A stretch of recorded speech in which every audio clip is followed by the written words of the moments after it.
Assalamualaikum teman-teman. Kami dari kelompok 2 Psikologi Perkembangan pada kesempatan kali ini dan di video kali ini kami akan membahas tentang masa kanak-kanak. Sebelum itu, mari kita perkenalkan diri terlebih dahulu.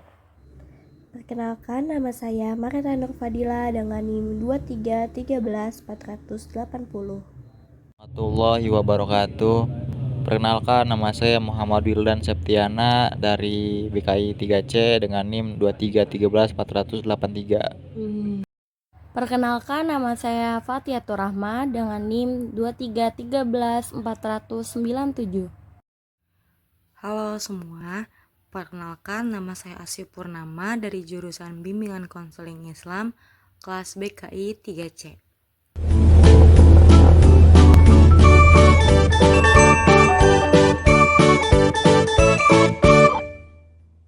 Materi yang pertama itu ada ciri-ciri akhir masa kanak-kanak. Periode ini dimulai dari usia 6 tahun hingga anak mencapai kematangan seksual, dan itu berbeda-beda tergantung pada budaya dan jenis kelamin. Bagi Indonesia, kriteria usia pemegang peranan penting anak-anak baru dapat didaftarkan ketika mereka mencapai usia 7 tahun. Pertama, anak harus mampu bekerja sama dengan anak lain dalam kelompoknya, yaitu belum bergantung pada ibunya, namun mampu beradaptasi dengan teman kelompoknya. Kedua, anak-anak harus mempunyai kesempatan untuk menonton. Orang tua atau guru menyatakan bahwa akhir masa kanak-kanak adalah masa yang sulit karena anak lebih banyak dipengaruhi oleh teman sebayanya daripada orang tuanya. Di sini ada beberapa label yang digunakan oleh orang tua bagi kebanyakan orang tua akhir masa kanak-kanak. Yang pertama itu tahun-tahun yang sulit. Kedua, usia yang lalai.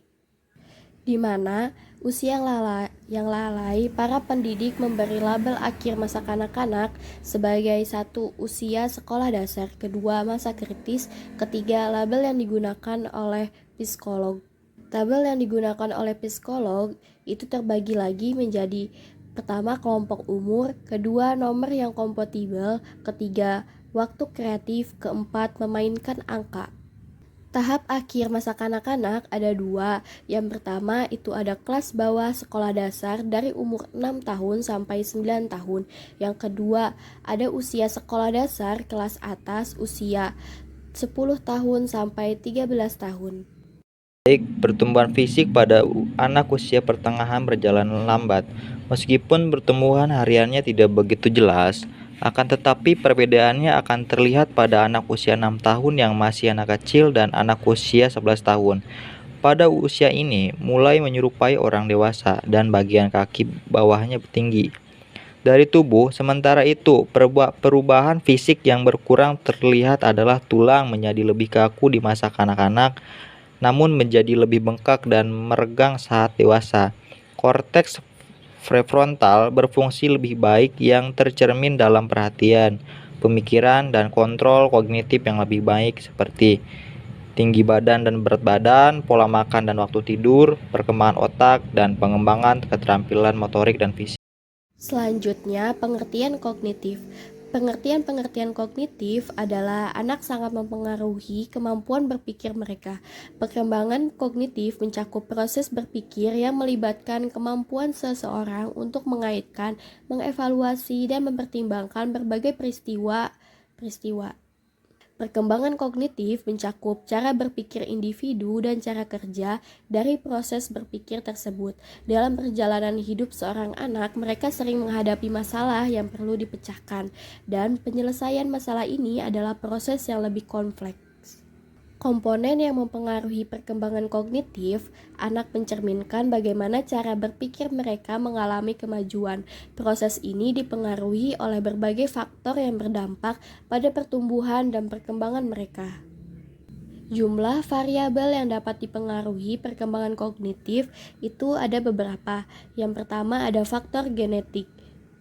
Yang kedua itu faktor-faktor lingkungan John Locke. Yang ketiga faktor usia setiap organ, fisik atau psikis. Yang keempat faktor konstruksi setiap situasi di luar diri seseorang. Yang kelima, faktor kecenderungan dan keinginan minat mendorong orang untuk melakukan sesuatu yang mereka inginkan. Keenam, yaitu ada aspek kebebasan, keleluasan berpikir manusia divergen menyebar. Selanjutnya ada perkembangan bahasa, di mana fase perkembangan bahasa anak belajar bahasa pertama kali dari interaksi dengan orang tua ataupun orang terdekatnya. Karena ibu adalah orang yang paling dekat dengan anak dan memainkan peran penting dalam pertumbuhannya. Selanjutnya, peringkat perkembangan bahasa pada anak usia dini. Kemampuan anak. Kemampuan anak berkembang dengan cepat dari bayi baru lahir hingga usia 2 tahun. Anak usia 1 sampai 2 tahun, kemampuan komunikasinya meningkat selama tahap perkembangan bahasa. Sehingga pada usia muda, grafik menunjukkan bahwa anak-anak berusia 1 tahun mulai berbicara lebih aktif meskipun kata-katanya belum jelas. Saat mendengar anak berbicara, dia mungkin marah dengan menggunakan nada tinggi meskipun itu hanya nada kecil. Yang selanjutnya adalah perkembangan sosial emosional. Perkembangan sosial emosional anak adalah proses penting di mana anak belajar memahami diri dan berinteraksi dengan orang lain. Pada usia dini, anak mulai mengelola dan mengekspresikan emosi serta membangun hubungan positif dengan lingkungan sekitar. Proses ini mencakup pengembangan kepercayaan diri, empati, dan keterampilan sosial yang esensial untuk kehidupan mereka kelak. Keterlibatan orang tua dan lingkungan sangat berpengaruh dalam mendukung perkembangan ini, karena pengalaman interaksi yang konsisten membantu anak belajar beradaptasi dengan norma sosial dan emosional. Faktor yang mempengaruhi perkembangan sosial emosional anak yang pertama adalah keluarga. Lingkungan keluarga adalah yang paling berpengaruh, termasuk pola asuh, pendidikan orang tua, dan jumlah saudara. Keterlibatan orang tua dalam kehidupan anak sangat penting untuk membentuk perilaku sosial. Yang kedua, status sosial ekonomi. Kondisi ekonomi keluarga dapat mempengaruhi akses anak terhadap pendidikan dan interaksi sosial, yang berdampak pada perkembangan emosional dan sosial mereka. Yang ketiga, teman sebaya. Hubungan dengan teman sebaya memberikan pengalaman sosialisasi yang penting, membantu anak belajar beradaptasi dan berinteraksi dalam kelompok. Yang keempat, pendidikan. Pendidikan formal dan non-formal berperan dalam mengembangkan keterampilan sosial dan emosional anak melalui interaksi di lingkungan sekolah. Yang selanjutnya adalah perkembangan moral. Perkembangan moral merupakan proses kompleks yang melibatkan pertumbuhan pemahaman individu tentang apa yang dianggap baik dan buruk, serta bagaimana tindakan mereka mempengaruhi orang lain. Proses ini dimulai sejak masa kanak-kanak, di mana anak-anak belajar melalui pengalaman, pengamatan, dan bimbingan dari orang dewasa serta lingkungan sosial mereka. Teori-teori seperti yang diajukan oleh Lawrence Kohlberg menunjukkan bahwa perkembangan moral terjadi dalam beberapa tahap, mulai dari pemahaman dasar tentang aturan hingga pemikiran etis yang lebih abstrak dan universal. Faktor-faktor seperti pendidikan, budaya, dan pengalaman hidup juga berperan penting dalam membentuk nilai-nilai moral seseorang. Dengan demikian, perkembangan moral tidak hanya mencerminkan kematangan individu, tetapi juga mencerminkan dinamika sosial yang lebih luas. Minat anak terhadap agama sangat dipengaruhi oleh kondisi mental anak, seperti suka meniru, mengeksplorasi, ingin tahu, dan ingin mencoba sesuatu. Anak-anak mengenal Tuhan melalui perkataan orang-orang di sekitarnya. Pada usia 3 dan 4 tahun, anak sering bertanya tentang agama, seperti siapakah Tuhan, di manakah surga. Bernard Patering, anak usia 6 tahun belum merasa bersalah atas perbuatannya. Lingkungan sangat berpengaruh dan mengajarkan kepadanya bahwa Tuhan tidak menyukai kesalahan yang dilakukannya, sehingga ia belajar takut akan Tuhan. Pada usia 7 tahun, perasaan seorang anak terhadap Tuhan berkembang dari perasaan takut menjadi perasaan cinta dan hormat. Perkembangan jiwa keagamaan anak sangat dipengaruhi oleh bimbingan agama orang tua dan pendidik lainnya. Dan yang selanjutnya ada kebahagiaan selama masa akhir kanak-kanak. Masa reaksi menemukan era peranjakan yang sangat penting. Anak buyung menginjak, mencetak cap selira, memperbaiki cinta kasih yang lebih kompleks, dan mengarungi sangkalan akademik yang semakin tinggi dan bertambah. Apa yang mempengaruhi kebahagiaan anak di masa akhir kanak-kanak? Yang pertama ada faktor internal, yaitu temperamen, yaitu sifat paket buyung seumpama mudah beradaptasi, optimis, atau pemalu.